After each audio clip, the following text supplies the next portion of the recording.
दोस्तों welcome back. एक बार फिर से खुशामदीद है आप तमाम लोगों का हमारे इस यूट्यूब चैनल के अंदर। आइए दोस्तों बात करेंगे इस वीडियो के अंदर कई सारे अहम अपडेट के बारे में और एआईएमआईएम कितने सीटों पर बंगाल चुनाव के अंदर अब लड़ने का फैसला कर रहे हैं, इनके बारे में भी देखेंगे। पहले कितना था वो भी देखेंगे। चूँकि आईएसएफ के साथ गठबंधन नहीं हुआ उसके बाद बहुत सारे रणनीति जो है वो बदली गई है और उसके बारे में भी देखने वाले हैं और भी कई सारी चीज़ों के बारे में हम लोग बात करने वाले हैं इस वीडियो के अंदर। चलिए शुरू करते हैं दोस्तों। जो नए हैं वो बराए मेहरबानी चैनल को जरूर सब्सक्राइब करें। आइए दोस्तों, होता ये है कि आईएसएफ जो है फाइनली कांग्रेस के साथ जाता है और कांग्रेस अपने मंसूबे में जो है वो फिलहाल जो है वो कामयाब होते हुए नज़र आ रहे हैं। क्योंकि कांग्रेस ने एक कंडीशन रखा था कि अगर आईएसएफ एआईएम के साथ जाता है तो हम जो है आईएसएफ के साथ गठबंधन नहीं करेंगे और फाइनली उस मंसूबे में वो कामयाब हो गए हैं। लेकिन कुल मिलाकर बात ये हो रहा है कि क्या सही माने में आईएसएफ के अब्बास सिद्दीकी साहब ने जो है इस तरीके का गठबंधन करने का जो फैसला किया है वो सही माने में कामयाब होगा या सिर्फ कांग्रेस ने उनको बेवकूफ़ बनाया है। क्योंकि अगर सियासत की बात की जाए तो इतनी मेच्योरिटी नहीं है अब्बास सिद्दीकी साहब को जितनी मेच्योरिटी या जितना एक्सपीरियंस और तजर्बा असदुद्दीन ओवैसी साहब के पास है। तो इसीलिए कांग्रेस ने शायद मुस्लिम वोटों को अपने पास रखते हुए बुलाते हुए आईएसएफ को अपने साथ लिया। क्योंकि उसको देखो प्रॉब्लम ये है कि उसे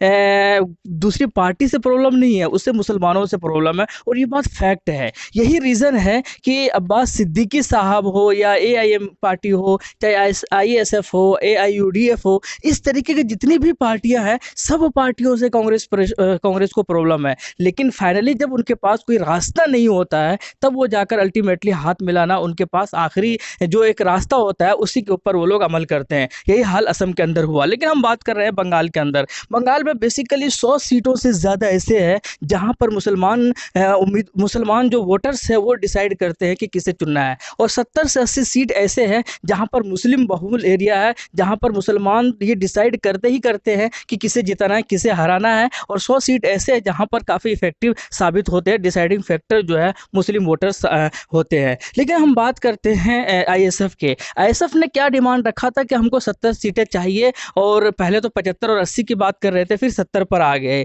और लेकिन कांग्रेस ने बड़ी खूबसूरती के साथ उनको अपने जाल में फंसाते हुए उनको फाइनली जो है 37 सीटों पर ही उनको गवारा करना पड़ा। अब ये देखना है कि कहाँ 70 सीटों पर और कहाँ पर उनको 37 सीट मिला। लेकिन कुल मिलाकर जो 100 सीट थे जहाँ पर मुस्लिम वोटर्स जो डिसाइड करते थे, बाकी के जो 100 सीट है 37 सीटों के अलावा वहाँ पर अपना उम्मीदवार कौन उतारेंगे, वहाँ पर जो लोग हैं वो किसे चुनेंगे? या तो वो लेफ्ट को चुनेंगे या फिर वो जो है कांग्रेस को चुनेंगे। क्योंकि कांग्रेस के पास जो है वो 92 सीटें हैं, 92 सीट पर अपना उम्मीदवार उतार रही है बंगाल के अंदर कांग्रेस, और बाकी जो है लेफ्ट है और 37 जो है वो आईएसएफ उतार रही है। तो 37 के अलावा जो उम्मीदवार होंगे बंगाल के अंदर 100 में से, वहाँ पर कौन उम्मीदवार होगा? या तो लेफ्ट का होगा या फिर कांग्रेस का होगा या क्षेत्रीय का होगा। लेकिन अब एआईएमआईएम को क्यों नहीं रखा इस गठबंधन के अंदर, आप समझने की कोशिश करें।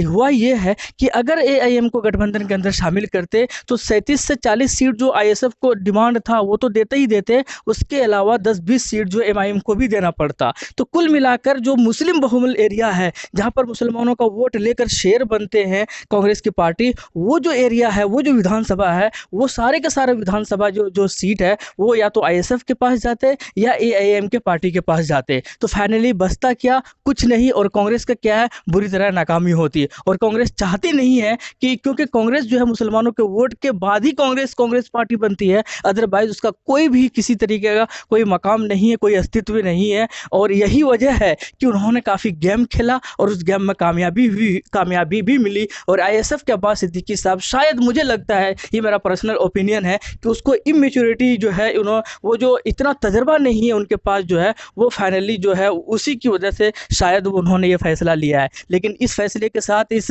गठबंधन के अंदर कितनी कामयाबी मिलती है ये हमें तो खैर बाद में ही पता चलेगा। लेकिन बात करते हैं हम लोग एआईएमएम की पार्टी की। वो शायद इस सारे चीज़ों को समझते हैं क्योंकि वो पहले भी कांग्रेस के साथ गठबंधन में रह चुके हैं।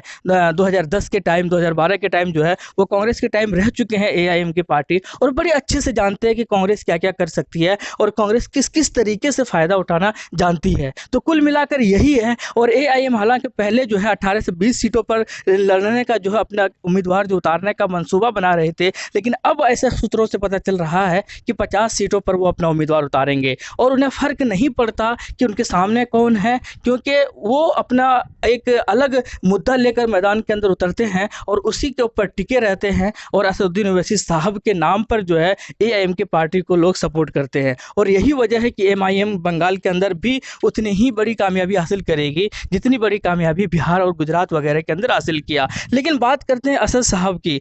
कुछ लोग कहते हैं कि वो वोट का बांटना आते हैं, कुछ लोग कहते हैं कि वो बीजेपी की बी टीम है। आपकी स्क्रीन पर एक तस्वीर दिखाई दे रही होगी, ये तस्वीर काफ़ी वायरल हो रहा है पिछले 24 घंटे के अंदर से। है क्या ये? बेसिकली हैदराबाद के असदुद्दीन ओवैसी साहब है जो 28 अगस्त 2006 को ये जो है आपका मैं बता दूं, ये सीरिया दौरा और लेबनान दौरे पर थे। वहाँ पर गए और क्यों गए वहाँ पर? क्योंकि वहाँ पर जो जो जो हादसा हुआ था सीरिया और लेबनान के अंदर, आप समझ सकते हैं, तो वहाँ पर उनके मदद के लिए गए, हमदर्दी के लिए गए। यही वजह है कि वहाँ पर मुसलमानों को सपोर्ट करने के लिए गए थे। यही वजह है कि 2002 के अंदर जब गोधरा के अंदर दंगा हुआ था गुजरात के अंदर, वहाँ पर भी वो पहुँचे हुए थे असदुद्दीन ओवैसी साहब। 2013 के अंदर जब मुजफ्फरनगर के अंदर दंगा हुआ था, वहाँ पर भी वो पहुँचे हुए थे। और ना सिर्फ ये दंगे की बात है, जहाँ पर बाढ़ आया उत्तराखंड की अगर मैं बात करूँ, वहाँ पर भी वो पहुँचे, बिहार के अंदर भी पहुँचे, केरल के अंदर भी पहुँचे, हिंदुस्तान के अंदर जहाँ जहाँ मुसीबतों का पहाड़ टूटा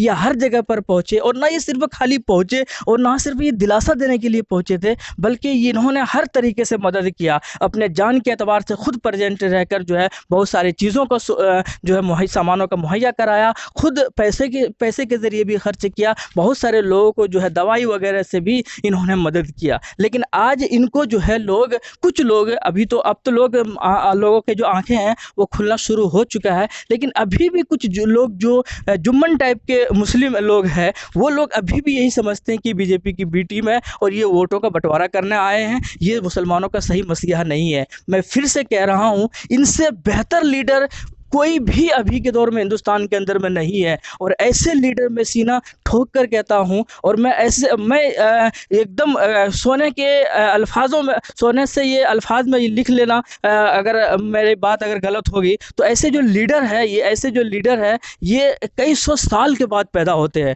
और खुशनसीबी है कि आपके समाज में, आपके कौम में, आपके देश में ऐसे लीडर है और लोग इनकी कदर नहीं कर रहे हैं। कुल मिलाकर यही है। अब ये देखना होगा कि बंगाल के अंदर क्या होगा। बंगाल के अंदर बीजेपी अपना अलग तरीके से रणनीति अपना रही है। वो कभी सौरभ गांगुली को अपने खेमे में लेना चाहती है। 7 तारीख के अंदर एक मीटिंग है उसका भी मोदी जी का, और वो चाहते हैं कि सौरभ गांगुली भी उनके खेमे में आए और उनको मैन फेस बनाकर जो है उनको रिप्रेजेंट किया जाए बंगाल के अंदर और वोटों को बटोरा जाए। लेकिन फिलहाल सौरभ गांगुली शायद यही खबर आ रही है कि वो बीजेपी में शामिल नहीं हो रहे खुल के। वो नहीं चाहते कि वो अपना इमेज डाउन करे, जिस तरीके से रजनीकांत जो है तमिलनाडु के अंदर पिछली बार नहीं हुए थे। लेकिन कुल मिलाकर यही है, 8 तारीख को जो है ये लोग कांग्रेस के जो गठबंधन है, आईएसएफ, कांग्रेस और लेफ्ट, ये सारे लोग जो मिलकर अनाउंसमेंट करेंगे ऑफिशियली। और 8 तारीख को बहुत कुछ और भी चीज़ें जो है फिलहाल आपको समझ में आ जाएंगी कि क्या क्या है, कहाँ कहाँ से उम्मीदवार उतार रहे हैं। लेकिन कुल मिलाकर यही है। अब ये देखना होगा, बड़ा दिलचस्प होगा